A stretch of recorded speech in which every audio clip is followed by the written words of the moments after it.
दोस्तों आज के इस वीडियो में हम बात कर रहे हैं संयुक्त राष्ट्र संघ की यूनाइटेड नेशंस ऑर्गेनाइजेशन। काफ़ी इंपॉर्टेंट लेक्चर है एसएससी की एग्जाम में और जितने भी स्टेट की पीएससी एग्जाम्स होती है उनमें इस टॉपिक से काफ़ी क्वेश्चंस देखने को मिलते हैं। तो आज का लेक्चर काफ़ी इंपॉर्टेंट है, आप ध्यान से लेक्चर को समझिएगा। लास्ट में मैंने एक very important question answer set भी इंक्लूड करा है, आप अच्छे से लेक्चर को समझिए और क्वेश्चन आंसर सेट लगाइए, आपको काफ़ी अच्छा बेनिफिट मिलेगा। तो चलिए दोस्तों हम लेक्चर को स्टार्ट करते हैं और समझते हैं। सबसे पहले दोस्तों हम बात करते हैं कि संयुक्त राष्ट्र संघ यूनाइटेड नेशंस ऑर्गेनाइजेशन यूएनओ को बनाने की जरूरत क्यों पड़ी। तो जब द्वितीय विश्व युद्ध कंप्लीट हुआ तो विश्व में एक अशांति सा माहौल पैदा हो गया था। तो विश्व में शांति स्थापित करने के लिए एक ऑर्गेनाइजेशन के बारे में सोचा गया। तो इसके निर्माण के लिए सर्वप्रथम अगस्त 1944 को वॉशिंगटन के ऑक्स भवन में एक सम्मेलन आयोजित हुआ जो कि 2 महीने चला। तत्पश्चात संयुक्त राष्ट्र अधिकार पत्र पर 50 देशों के हस्ताक्षर होने के साथ ही 24 अक्टूबर 1945 को संयुक्त राष्ट्र संघ की स्थापना हुई। तो आपको समझ में आया संयुक्त राष्ट्र संघ की स्थापना क्यों हुई थी? विश्व में शांति बनाए रखने के लिए, इसलिए इसकी स्थापना हुई।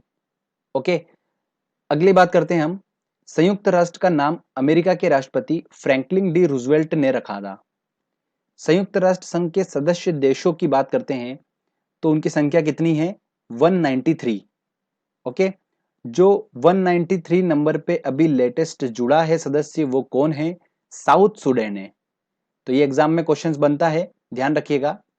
भारत की बात करते हैं कि भारत संयुक्त राष्ट्र संघ का सदस्य कब बना था? तो ध्यान रखिएगा 1945 में भारत इसका सदस्य बना था। जो 50 देशों के हस्ताक्षर हुए थे संयुक्त राष्ट्र अधिकार पत्र पर, उसमें भारत ने भी हस्ताक्षर किया था। तो 1945 में भारत इसका सदस्य बना था। अगर हम संयुक्त राष्ट्र संघ की लैंग्वेज भाषा की बात करते हैं तो संयुक्त राष्ट्र संघ के कार्य करने की 2 भाषाएं कौन कौन सी? अंग्रेजी और फ्रेंच। बाकी 4 भाषाओं को भी मान्यता प्राप्त है, चीनी, रशियन, अरबी और स्पेनिश को। ठीक है, तो कार्य करने की 2 भाषा हैं अंग्रेजी और फ्रेंच, और चीनी, रशियन, अरबी और स्पेनिश को भी मान्यता प्राप्त है। आगे हम बात करते हैं संयुक्त राष्ट्र के अंग के बारे में। तो देखिए सबसे इंपॉर्टेंट कि संयुक्त राष्ट्र के कितने अंग हैं? 6 अंग हैं। कौन कौन से? महासभा, जनरल असेंबली, सुरक्षा परिषद, सिक्योरिटी काउंसिल, आर्थिक एवं सामाजिक परिषद, प्रन्यास परिषद, अंतर्राष्ट्रीय न्यायालय, इंटरनेशनल कोर्ट ऑफ जस्टिस और सचिवालय। तो फ्रेंड्स ये 6 संयुक्त राष्ट्र के अंग हैं। ओके, अब 2 आपको जो डार्क के दिख रहे होंगे इन्हीं से क्वेश्चंस बन के आता है एग्जाम में, और सचिवालय से भी क्वेश्चन देखा जाता है। बाकी जो आर्थिक एवं सामाजिक परिषद है, प्रन्यास परिषद है और अंतर्राष्ट्रीय न्यायालय है, इनसे रिलेटेड आपको थोड़ा थोड़ा मैं आपको इंपॉर्टेंट पॉइंट बता दूंगा। बाकी इनसे क्वेश्चंस एग्जाम में कम देखने को मिलता है। ठीक है, चलिए एक एक करके हम सभी को समझते हैं। सबसे पहले हम बात करते हैं महासभा की, जनरल असेंबली की, कि इसका काम क्या होता है। चलिए मैं आपको बताता हूं। महासभा की बात करते हैं, जनरल असेंबली की, तो इसमें सभी देशों के प्रतिनिधि शामिल होते हैं, इसलिए इसे क्या बोलते हैं? विश्व की लघु संसद भी बोलते हैं। महासभा के प्रतिनिधि क्या करते हैं? 1 वर्ष के लिए अध्यक्ष और उपाध्यक्ष का चुनाव करते हैं। ठीक है, और अगर अध्यक्ष की बात करी जाए तो भारत की एकमात्र अध्यक्ष बनी है, वो कौन बनी है? विजय लक्ष्मी पंडित बनी है। ये वेरी इंपॉर्टेंट क्वेश्चन है दोस्तों, एग्जाम में काफी बनता है ये वाला क्वेश्चन कि भारत की एकमात्र अध्यक्ष कौन है जनरल असेंबली की? तो कौन है? विजय लक्ष्मी पंडित हैं। अगर हम बात करें कि जनरल असेंबली की पहली महिला कौन थी अध्यक्ष, तो वो भी कौन है? विजय लक्ष्मी पंडित ही हैं। ओके, अब दोस्तों हम बात करते हैं महासभा के कार्य के बारे में। देखिए क्या क्या कार्य होते हैं इसके। नए देशों की सदस्यता कौन डिसाइड करता है? महासभा डिसाइड करता है, जनरल असेंबली डिसाइड करती है। महासचिव की नियुक्ति करने का काम किसका होता है? महासभा का होता है। तो सिक्योरिटी काउंसिल जो आगे हम पढ़ने वाले हैं वो सिफारिश करता है महासभा से, और फिर महासभा नियुक्त करता है महासचिव को। ठीक है, राष्ट्र संघ का बजट पारित करने का काम भी कौन करता है? महासभा करता है, जनरल असेंबली करती है। तो फ्रेंड्स ये इंपॉर्टेंट पॉइंट्स थे जनरल असेंबली से रिलेटेड, तो ये हमको ध्यान रखना है। चलिए हम आगे चलते हैं, बात करते हैं अब सिक्योरिटी काउंसिल के बारे में, सुरक्षा परिषद। ये भी काफी इंपॉर्टेंट है, इससे काफी क्वेश्चंस बनते हैं। देखिए इसे दुनिया का पुलिसमैन कहा जाता है, किसको? सुरक्षा परिषद को। इसके अंदर सदस्यों की संख्या कितनी है? 15 है। 15 में से 5 जो है वो कौन है? स्थायी सदस्य हैं और 10 जो है वो अस्थायी सदस्य हैं। 5 जो स्थायी सदस्य हैं वो कौन कौन से हैं? देखिए, अमेरिका, चीन, रूस, फ्रांस और ब्रिटेन। ये 5 जो है ये स्थायी सदस्य है। यहीं से भी क्वेश्चन निकल कर आते हैं। ठीक है, कि 4 आपको देश के नाम दे दिए हैं और उनमें से पूछ लेते हैं कि कौन सा इनमें स्थायी सदस्य नहीं है। ऐसे भी क्वेश्चन घुमा फिरा के पूछते हैं। तो आपको ये ध्यान रखना है, अमेरिका, चीन, रूस, फ्रांस और ब्रिटेन। 10 अस्थायी सदस्य की बात करते हैं तो इनकी नियुक्ति कौन करता है? महासभा करता है। जनरल असेंबली जो भी हमने पढ़ा ना, वो इन 10 अस्थायी सदस्यों की नियुक्ति करता है। कितने वर्षों के लिए करता है? 2 वर्षों के लिए करता है। ये भी एग्जाम में एसएससी में पूछा गया क्वेश्चन है कि 10 अस्थायी सदस्यों की नियुक्ति कौन करता है? महासभा करता है। और कितने वर्षों के लिए करता है? 2 वर्षों के लिए करता है। ठीक है फ्रेंड्स, आगे हम बात करते हैं सुरक्षा परिषद, सिक्योरिटी काउंसिल के कार्य क्या क्या हैं। तो देखिए, सबसे पहला काम तो ये कि अंतर्राष्ट्रीय शांति बनाए रखने का काम करती हैं। सेकेंड चीज, सुरक्षा परिषद ही महासभा से महासचिव की नियुक्ति की सिफारिश करती है। तो देखिए, मैं आपको थोड़ा सा इसको एक्सप्लेन कर देता हूं। देखिए फ्रेंड्स, जैसा कि आपको यहाँ पर दिख रहा है सचिवालय, इस सचिवालय जो है ये संयुक्त राष्ट्र संघ के नित्य प्रतिदिन के कार्यों को करने का काम करता है। तो यहाँ पर लगभग 10,000 कर्मचारी काम करते हैं सचिवालय में। ओके, इसमें सबसे बड़ा जो अधिकारी होता है वो कौन होता है? महासचिव होता है। और इस महासचिव की नियुक्ति कौन करता है? सुरक्षा परिषद सिफारिश करता है महासभा से और फिर महासभा उसकी नियुक्ति करता है। ठीक है, तो प्रोसेस ये है कि सुरक्षा परिषद सिफारिश करेगा महासभा से और महासभा उसकी नियुक्ति करता है। किसकी? महासचिव की। तो ये थोड़ा सा आपको ध्यान रखना है। तो फ्रेंड्स, आपको क्लियर हुआ? ये इंपॉर्टेंट पॉइंट्स थे सारे सुरक्षा परिषद से रिलेटेड। चलिए अब हम आगे बात करते हैं आर्थिक एवं सामाजिक परिषद। तो आर्थिक एवं सामाजिक परिषद का काम क्या होता है? इसका काम ये होता है, यूएनओ के इकोनॉमिक एंड सोशल वर्क जो हैं, उन वर्क के लिए कौन रिस्पॉन्सिबल होता है? आर्थिक एवं सामाजिक परिषद रिस्पॉन्सिबल होता है।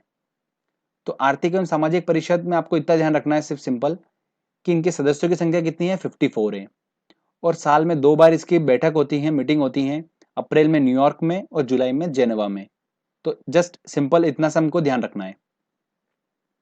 आगे हम इन तीनों को एक साथ कवर करेंगे, प्रन्यास परिषद, अंतर्राष्ट्रीय न्यायालय और सचिवालय को। देखिए, प्रन्यास परिषद का काम क्या होगा? अविकसित देशों की सहायता करना प्रन्यास परिषद का काम होता है। अंतर्राष्ट्रीय न्यायालय की बात करते हैं तो अंतर्राष्ट्रीय न्यायालय की स्थापना कब हुई थी? 3 अप्रैल 1946 को हुई थी, हेग, नीदरलैंड में। और इसमें न्यायाधीशों की संख्या कितनी रखी गई है? 15 रखी गई है। तो आपको इतना बस ध्यान रखना है इसके अंदर। सचिवालय की बात करते हैं तो सचिवालय के बारे में मैं आपको पहले बता चुका हूं। देखिए, संयुक्त राष्ट्र संघ के नित्य प्रतिदिन के कामों को करने के लिए एक सचिवालय है। लगभग 10,000 कर्मचारी यहाँ पर काम करते हैं। इसका सबसे बड़ा जो अधिकारी होता है वो कौन होता है? महासचिव होता है। और इस महासचिव की नियुक्ति कैसे होती है? जो सिक्योरिटी काउंसिल होता है, सुरक्षा परिषद, वो सिफारिश करता है किससे? महासभा से। और महासभा फिर क्या करती है? इसकी नियुक्ति करती है महासचिव की। तो अगर महासचिव की बात करें तो फ्रेंड्स, संयुक्त राष्ट्र का जो पहला महासचिव है वो कौन थे? त्रिगवेली थे। तो ध्यान रखिएगा, काफी इंपॉर्टेंट क्वेश्चन है ये वाला। संयुक्त राष्ट्र के पहले महासचिव कौन थे? त्रिगवेली थे। ओके, तो फ्रेंड्स यहाँ पर ये हमारा थ्योरी वाला पार्ट जो होता है कंप्लीट होता है। तो जो मैंने आपको बताया है इन्हीं में से क्वेश्चंस बार बार पूछे जाते हैं। आपको बस इतना सा डेटा याद रखना है, आपका काम हो जाएगा। सिंपल सा है, छोटा सा टॉपिक है, बट क्वेश्चंस बहुत बनते हैं इससे। तो चलिए अब हम क्वेश्चंस की तरफ चलते हैं और एक इंपॉर्टेंट टेस्ट लगाते हैं और देखते हैं कि हम कितने क्वेश्चन सॉल्व कर पा रहे हैं। चलिए दोस्तों, देखिए दोस्तों, पहला क्वेश्चन है हमारा, संयुक्त राष्ट्र सुरक्षा परिषद के अस्थायी सदस्य की कार्य अवधि कितनी होती है? तो देखिए, संयुक्त राष्ट्र सुरक्षा परिषद के 5 तो स्थायी सदस्य होते हैं और 10 अस्थायी सदस्य होते हैं। और इनकी नियुक्ति कौन करता है? महासभा करता है 2 वर्षों के लिए। तो आंसर क्या होगा इसका? बी आंसर होगा। संयुक्त राष्ट्र सुरक्षा परिषद के स्थायी सदस्य कौन है? तो देखिए कौन कौन थे? अमेरिका था, चीन था, ऑस्ट्रेलिया नहीं था तो ये तो हो नहीं सकता, सी वाला ऑप्शन नहीं होगा। न्यूजीलैंड भी नहीं है। देखिए, ऑस्ट्रेलिया नहीं है तो ये नहीं है, तो लास्ट वाला ऑप्शन सही होगा, ब्रिटेन, अमेरिका, चीन, फ्रांस और रूस। बिल्कुल, तो डी आंसर इसका सही होगा। संयुक्त राष्ट्र संघ के कितने अंग हैं? तो कितने अंग हैं? 6 अंग हैं। देखिए सिंपल सिंपल क्वेश्चन पूछे जाते हैं, ठीक है। टॉपिक बहुत छोटा सा टॉपिक है, क्वेश्चंस काफी बनते हैं, तो ये बहुत सिंपल सिंपल क्वेश्चन है, सारे आप आसानी से क्वेश्चन सॉल्व कर सकते हैं। चलिए नेक्स्ट क्वेश्चन लेते हैं हम। अगला क्वेश्चन है, संयुक्त राष्ट्र संघ की स्थापना हुई थी, कब हुई थी? 24 अक्टूबर 1945 में, तो सी आंसर होगा। संयुक्त राष्ट्र का पहला महासचिव था, कौन थे? त्रिगवेली थे, तो बी आंसर होगा। संयुक्त राष्ट्र के महासचिव की नियुक्ति किसके द्वारा की जाती है? तो महासचिव की नियुक्ति किसके द्वारा की जाती है? देखिए फ्रेंड्स, सुरक्षा परिषद की सिफारिश पर महासभा करता है, तो इसका आंसर क्या होगा? डी आंसर होगा। अक्सर लोग क्या करते हैं, डायरेक्टली महासभा कर देते हैं, बट सही आंसर ये होता है कि सुरक्षा परिषद की सिफारिश पर कौन करता है? महासभा करता है, ठीक है। चलिए नेक्स्ट क्वेश्चन लेते हैं। अगला क्वेश्चन देखिए काफी इंपॉर्टेंट क्वेश्चन है और देखिए कितनी बार एग्जाम में पूछा गया क्वेश्चन है ये। संयुक्त राष्ट्र महासभा का अध्यक्ष बनने वाला प्रथम भारतीय कौन था? तो कौन थे? विजय लक्ष्मी पंडित थी, ठीक है, तो डी आंसर होगा। निम्न में से कौन सुरक्षा परिषद का स्थायी सदस्य नहीं है? देखिए स्थायी सदस्य नहीं है हमको, तो कौन नहीं है? ऑस्ट्रेलिया नहीं है, तो इसका आंसर क्या होगा? ए होगा। निम्न में से कौन सी संयुक्त राष्ट्र संघ की कार्य करने की भाषा है? तो कौन सी है कार्य करने की भाषा? दो थी, हमने पढ़ी थी, एक थी अंग्रेज और फ्रेंच, ठीक है, और बाकी भी लैंग्वेज को मान्यता दी गई है, कौन कौन सी? अरबी, चीनी, रशियन और स्पेनिश को। तो देखिए अंग्रेजी और फ्रेंच, तो आंसर कौन सा होगा इसका? बी आंसर होगा, ठीक है फ्रेंड्स। तो छोटा सा टॉपिक है, अच्छे से आपने समझा इस टॉपिक को, और क्वेश्चन आंसर आई होप आपने सारे क्वेश्चन सॉल्व कर लिए होंगे। बहुत सिंपल सिंपल क्वेश्चन इस टॉपिक से पूछे जाते हैं, बट अगर हमने ये टॉपिक कवर नहीं करा तो हमसे ये क्वेश्चंस नहीं बनते एग्जाम में। तो सिंपली हमने टॉपिक को पहले अच्छे से सिंपल समझ लिया और क्वेश्चन आंसर सेट भी हमने लगा लिया, तो हमारा कॉन्फिडेंस भी बढ़ गया इस टॉपिक को लेकर। अगर एग्जाम में क्वेश्चन आएगा तो अब आसानी से क्वेश्चन